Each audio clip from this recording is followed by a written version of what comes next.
5 o'clock hour, Tony Jones joins us. He covers the Utah Jazz, but also the NBA, and also the Utah Jazz had a guy named Keyonte George who had a spectacular rookie year, and Tony joins us now on 365 Sports to start the hour. If you would have been able to have somebody, or you yourself would have mentioned the numbers that Keyonte put up his rookie year, how many people would have said, you don't know what the hell you're talking about? So are we saying that we're surprised by what Keyonte did? I'm not surprised. No. We watched him. We know how explosive he is, but I don't know about how many people thought rookies make impacts in the NBA. He seemed to be built for being able to be better in the NBA than he was in college. How many others would have joined you in what you thought about him? That's an interesting question because the scouting reports were actually not really that kind to him. And I think that, a lot of people, saw what he did in Baylor, saw some of the inefficiency. And I think that, that's one of the reasons why he lasted until the 16th pick. But, if you watch Keyonte through, high school, through, a lot of, through a lot of the All-Star circuit stuff, you knew that, once this guy got in the space, he was going to get better. I think that he's one of those guys that was going to look better in the NBA than he did in college. And he didn't have the spacing in college that he did in the league. And, his ability to make shots, his ability to get to pretty much any spot he wants to off the dribble, once he started getting into the pick and roll game and, he started playing with, other NBA players, that commanded space and they commanded gravity. I think that his game kind of, the Keyonte George that we kind of saw in high school, I think that's the Keyonte George that we saw as a rookie in the NBA. Tony, as a guy who's just 20 years old, I know there's lots of young guys in the NBA that come in and make impacts, but how did you feel like he sort of rolled in and grew up and kind of found his way into that locker room and found his fit within the team and leadership and things that were being asked of him? So, I'll tell you a kind of a personal story. So my oldest daughter is 20 years old, and she's a sophomore at Morgan State University. And the first, my first kind of exposure to Keyonte a little bit was around Summer League last year. And then, the media availabilities, once they started in October. And, and I told him after one of, our media sessions, I said, you and my daughter are the same age, but you act a heck of a lot older than she does. And, he just kind of really laughed and he said, yeah, I'm an old soul. And, through the entire year, that conversation stuck with me because that's how he acted. He's a mature kid. But he was a kid that from the beginning, from, very first possession of Summer League, very first possession of being, in the NBA and playing with veterans, he believed and he knew that he belonged. And it wasn't like a chip on his shoulder that he played with, but he played with, a good kind of arrogance, that says, I believe and I can play with you. And, I asked him throughout the years, hey, is there anybody that you revere? Is there anybody that you're looking forward to? And he's like, nah, I just kind of want to go out and get after it. And it was just like that with him, all season. And you can tell that it had the attitude that he had a gravitational pull. By March, by the end of the season, he was one of the leaders in the locker room. He's one of the most vocal guys in the locker room. He's one of the guys in the locker room that people rallied around. And, like we're saying, we're talking about a 20-year-old guy. But this is what he has been all along, right? Like he's been a guy that, he made a splash at the high school level very, very early. by the time he was a senior in high school, he was one of the best prospects in the country. He was, one of the best players, at Baylor during his freshman year. And then by the end of his rookie year, he was one of the guys on the team that everybody looked towards, with the Jazz. But he also had, the thing that impressed me the most was that he also figured out a way to be deferential to his veterans. He was deferential to Jordan Clarkson until he didn't have to be anymore. He was deferential to Colin Sexton until he didn't have to be anymore. So it was, kind of like a rookie arrogance that I belong here, but also the self-awareness to know that there were guys that, deserved and demanded touches, and that he had to work his way into the touches that he got by the end of the season. One of the things, Tony, that I thought when I watched him play, and he could be explosive, and yeah, there were some things, as you mentioned, that he had to do better, and how he would be maybe freer to do what he does best in the NBA because it's a much more open game. Not that there aren't a bunch of great athletes. He's a pretty thick kid. He's got a body that sometimes NBA rookies don't quite have until they maybe play a year or two. The irony of that statement is that he had it at Baylor, and he doesn't really have it anymore because he lost 30 pounds. And I think that's what one of the things that really actually helped him. So he played at about 220 at Baylor, I want to say. He's about 195 now. So, he's a lot smaller, body mass wise, but he's still thick. You can still see the shoulders, and particularly in the legs as well. But he's so much more explosive off the dribble than he was at Baylor. I think one of the things that hurt him at Baylor, well, there were two things that I thought that hurt him at Baylor. Number one, obviously when you're playing with Flagler, you're going to have to play off the ball. So, you're 6'3", you're playing off the ball, you're playing the two, sometimes you're playing the three because you're playing in a 3-guard offense. So I think a lot of what a lot of scouts and a lot of talent evaluators were saying, okay, this is a 6'3" 2-guard who's 220 pounds. And the Jazz saw him as a point guard, which is why they, prioritized him at number 16. But the weight at Baylor, while it made him thick and while it made him strong and while it helped him once he got into the lane, I think it led to him taking a lot of contested jump shots.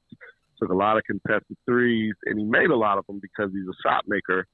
But, talent evaluators wondered, how that would translate. So he lost the weight, and the shot making is obviously still there, but the quickness off the dribble is not there. And the ability to separate, and the ability to get all the way to the basket. And I think, when the Jazz drafted him, they drafted him with the envisioning him as a point guard. And, that's what kind of came to fruition. And that's why we are where we are right now with him as, Utah's, unquestioned point guard of the future because, he kind of took care of his body a little bit, kind of shored up some of the things that were question marks about his game. And the things that he did that were his strengths, he kind of doubled down on those. Yeah, that's all very interesting stuff. It makes a lot of sense too. I mean, it makes sense the Jazz point of view. I mean, good call on their part. It's obviously working out very well, Tony. Team wise, I mean, there's a lot more out there for the Jazz. Obviously, finishing well below 500. While there is the optimism about Keyonte George, just sort of the feel about where they are, where they're going, and how all of it fits together. Well, they were 26 and 26 through 52 games.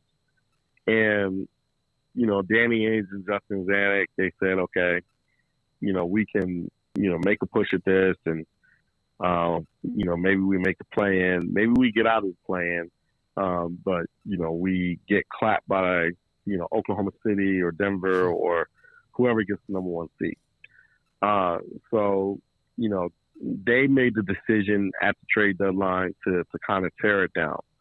So they traded Kelly Olynyk, they traded Simone Fontecchio, they traded Ochai Agbaji, and, they essentially sat Lauri Markkanen for the remainder of the season. They sat Jordan Clarkson for essentially the remainder of the season, and they played the young guys. So that led to them losing 24 out of 27 games. And, now, the Jazz have the 8th best lottery odds, and, they have a really, really young core, and they have Lowry. So on some levels, they're in a weird spot. But on some other levels, on a lot of levels, they're in a really good spot because they have 2 first-round picks. They have a 3rd pick that's going to be number 32. So essentially, they have 3 first-round picks. They have a bunch of first-round picks in the future. They've identified Keyonte George as a guy that should be a piece for them, and they have a bunch of future draft capital. So, it was the right decision because this, the Western Conference is really, really good, and maybe even next year. There's still probably 10 teams better than them in the Western Conference, but they're really set up for the future. So let's discuss Kevin Young. I saw your reaction to BYU reacting very quickly to losing Mark Pope because of the domino effect of coaches from Kentucky, Arkansas, even Scott Drew holding court at Baylor. What do you know as far as other than what we've heard and the thought that BYU seems to have struck it rich here? Yeah, Kevin Young is a terrific coach. He was one of the rising stars, in the assistant coaching community. And in my opinion, he was going to get an NBA head coaching job, sooner or later, maybe sooner rather than later. So, the fact that BYU could lure him from Phoenix, lure him to, a traditional LDS university, where we all know that there are kind of different rules in terms of recruiting and in terms of their admissions process and in terms of, the life that they have to live. I thought that was a real coup for them, so I think Kevin is going to be, great for the program. My question is, what's his transition from coaching the pro game to not only coaching the college game, but recruiting to the college game. So it's going to be really interesting to see what his staff looks like and who's on his staff. In my opinion, I think he's got to get, somebody who's, really adept at recruiting. But, for, BYU to lose Mark Pope, like you said, because of the domino effect, which made it a really quick thing, I thought that, the rebound was nothing short of tremendous there. And, I think that Kevin Young is going to be really a good thing for them. Tony, I know you're in Denver, right? Yeah, okay. I'm in Denver. I saw your tweet about the turbulence, by the way. I thought that was, I guess that was not, that was being real, but the flight into Denver was pretty rocky, literally? Well, so every flight into Denver is pretty rocky. Yeah, I guess so, right? Yeah. So I kind of expected at this point. So with what the Mavericks, if you don't mind asking, I want to ask you about them. We're not a show that does a lot of NBA, but we got Keyonte on and also with Kevin Young. But with how they closed the year and what they did to pick up those pieces that made them team defense very good and what Gafford and company, obviously Luka, Kyrie Irving, how much of a threat are they, not just to be a fun team to watch, but a team that could, in a very, very deep Western Conference, have success? Oh, I think that they're a favorite to reach the Western Conference Finals. They have two guys that, those guys are, at very minimum, they're going to get 60 points a game between those two. And they could get 70 points on a great game they can get 80 points. Both of those guys can give you 40. To have that going into a playoff and to have two guys like that to where you can play perfect defense, you can do everything right defensively and they still make the shot. That's demoralizing. And plus, they have, defenders around them. They have guys who can make shots around them. Dante Exum has been a real X factor for them. Derek Lively has been a real godsend to them defensively. PJ Washington, Daniel Gafford. I mean, the list goes on. They're deep. They're tough. They're long. They're athletic. They have two all-world offensive players, and they defend on the other end. It's going to be tough beating them 4 times for anybody, Denver included. So I think that it's going to be Denver and Dallas in the Western Conference Finals, and I think that series goes 7. Tony, great to finally get you on. I have to admit this. There were times I reached out to you and I didn't get a response. I'm like, I don't know if I like this Tony Jones. And then I realized this is why I finally got a hold of you. The person who I had been sending the text messages to, thinking it was your number, finally told me, by the way, this is not Tony Jones. I got to share that with you. So I'm glad I finally got a hold of you. Let me answer this. So I had the same phone number, the number that you texted to. It starts with 550. And I had that same phone number I've been living in Salt Lake for 16 years. I had that same phone number for about 13 of those 16 years. In my transition to the Athletic, I tried to take that number with me because that number was attached to my Salt Lake Tribune phone. So I tried to take that number with me, but I could not take the number with me because that number was associated to a business line. Oh, okay. So I had to change the number. And obviously when you have the same number for 13 years, you have hundreds and hundreds and hundreds of contacts. Absolutely. So I try to let everybody know that I could, but I still get, people that say, yeah, I've been trying to reach out to you. Do you not like me anymore? If you don't like me, just say so. Like you never respond to our group chats and this and that. I'm like, you don't have the right number anymore. Bro, I'm so sorry.